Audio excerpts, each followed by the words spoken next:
Kita tahu cerita Sayyidina Bilal bin Rabah, berkali-kali kita mendengarkan cerita beliau, yang beliau tidak pernah lagi mengumandangkan azan kan, setelah kapan?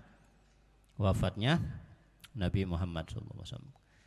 Kenapa Sayyidina Bilal tidak mau mengumandangkan azan lagi? Apa kenapa? Marah? Kecewa? Tidak terima takdir Allah? Atau karena tidak mau nurut sama Sayyidina Abu Bakar, khalifahnya Rasulullah? Padahal Sayyidina Abu Bakar meminta. Sayyidina Bilal memberikan alasan kepada Sayyidina Abu Bakar. Sayyidina Abu Bakar, khalifah Rasulullah, bukankah aku tidak mau taat kepada perintah Anda? Bukan aku karena sebab ini dan itu, tapi aku tidak mampu, benar-benar aku tidak mampu untuk lagi mengumandangkan azan setelah wafat Rasul. Bagaimana mampu, katanya Sayyidina Bilal. Aku ini setiap hari, azan ini setiap hari, subuh, duhur, maghrib, isya, setiap hari sama Rasul. Dan selalu ketika mau mengumandangkan azan naik mimbar untuk mengumandangkan azan. Dan ketika naik mimbar pasti beliau sempatkan menoleh dulu kepada Nabi Muhammad SAW, menoleh, senyum Rasul, naik lagi terus sampai atas.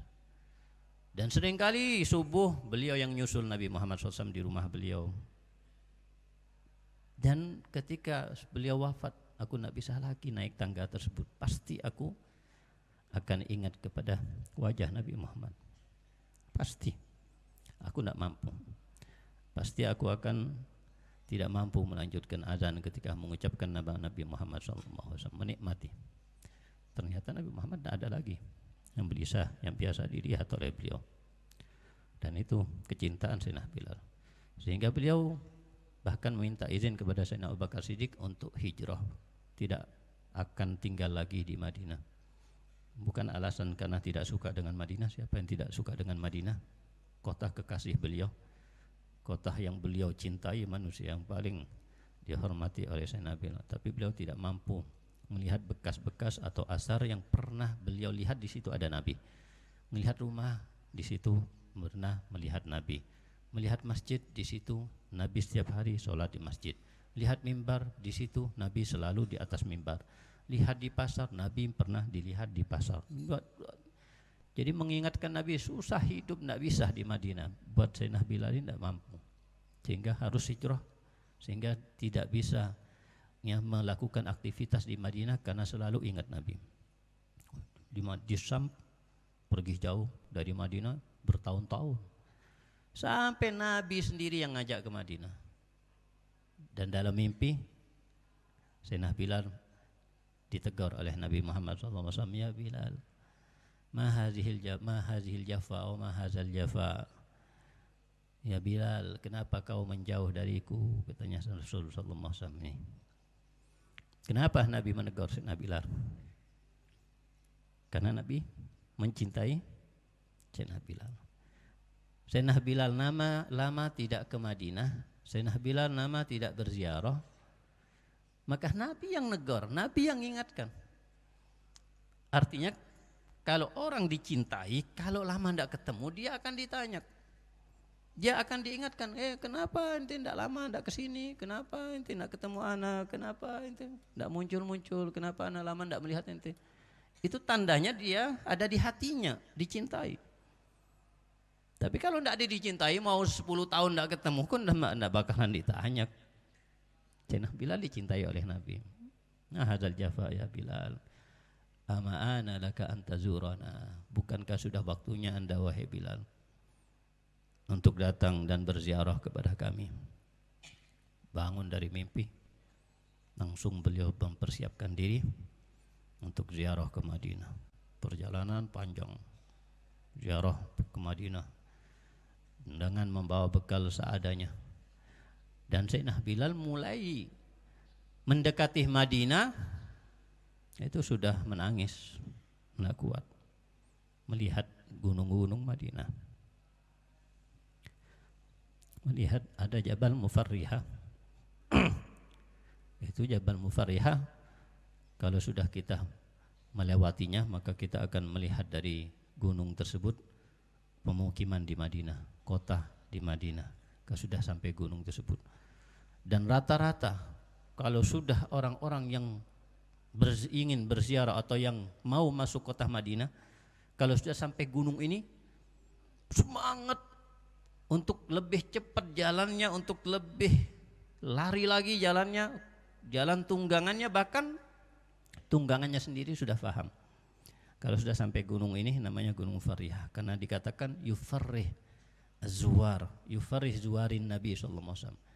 Karena gunung ini membuat senang orang-orang yang akan berziarah kepada Nabi Muhammad sallallahu alaihi wasallam. Karena orang yang akan berziarah kepada Nabi Muhammad kalau sudah sampai gunung ini mereka semua bahagia. Alhamdulillah sudah melihat kota Madinah, senang, sudah dekat dengan kota Madinah, yang artinya bukan karena kota Madinahnya yang dirinduin, tapi siapa? Yang ada di kota Madinah yang tidak lain adalah Nabi Muhammad SAW. Jadi rindu kepada gunung-gunung di Madinah, pohon-pohon di Madinah, rumah-rumah di Madinah, bukan karena pohonnya, rumahnya, gunungnya, tapi karena itu mereka semuanya makhluk Allah yang mengingatkan mereka orang yang paling dicintai oleh mereka, yaitu mengingatkan mereka Nabi Muhammad SAW. Jadi itu dinamakan Mufarihah. Ketika sudah sampai Jabal Mufarihah menangis, apalagi sampai masuk kota Madinah dan di hadapan pusarah Nabi Muhammad SAW, makam Nabi Muhammad, nangis sejadi-jadinya. Dicium itu makam Nabi Muhammad SAW, dicium semuanya. Sampai Sayyidina Abu Bakar Siddiq yang datang melihat Sayyidina Bilal menangis di kuburan Nabi, di makam Nabi, maka dipeluk sama Sayyidina Abu Bakar Siddiq yang menjadi khalifah saat itu, dan kemudian dipeluk erat karena kangen kan, bertahun-tahun tidak ketemu. Kemudian setelah panjang cerita, Sayyidina Abu Bakar di akhir meminta kepada Sayyidina Bilal, ya Sayyidina Bilal, kami rindu untuk Anda mengumandangkan azan. Kami minta Anda mengundangkan azan. Kami ingin mendengar azan Anda sebagaimana kami mendengarnya di saat masih masa-masa hidupnya Nabi Muhammad SAW. Siapa yang dikatakan oleh Sayyidina Bilal? Ya Khalifah Rasulullah, bukan aku tidak mau taat kepada perintahmu, tapi aku tidak mampu. Tidak bisa. Dan begitu juga datang tidak lama Sayyidina Umar bin Khattab meminta kepada Sayyidina Bilal, tidak bisa. Bukan tidak mampu, aku ingin, dan berat aku untuk menolak, tapi aku memang tidak mampu untuk memenuhi permintaan kalian berdua. Dan tidak lama lagi datang Sayyidina Hasan, Sayyidina Husain. Sayyidina Hasan, Sayyidina Husain masih kanak-kanak, lari-lari ngelihat Sayyidina Bilal kan, biasanya di masjid sama Rasulullah kan, wah senang, digendong sama Sayyidina Bilal yang badannya gagah tinggi. Dua cucu Nabi digendong, diciuminnya, dan mengingatkan Sayyidina Bilal bagaimana Nabi SAW sering mencium mereka, sering bermain dengan mereka, sering mangku mereka, sering bahkan mereka naik di punggung Nabi ketika Nabi sholat. Dan ternyata mereka berdua pun minta kepada Sayyidina Bilal, Bilal ayo azan Bilal, katanya. Itu Sayyidina Bilal mengeluarkan air mata.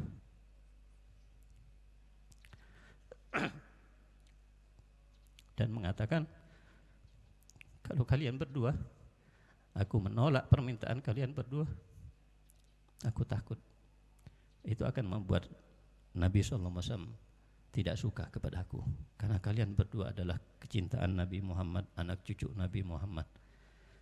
Sungguh berat dan aku tidak bisa menolak permintaan kalian berdua. Akhirnya terpaksa karena anak-anak yang minta, tapi mereka adalah istimewa di depan Nabi Muhammad. Karena Bilal pun mengundangkan azan di subuh hari, besok harinya.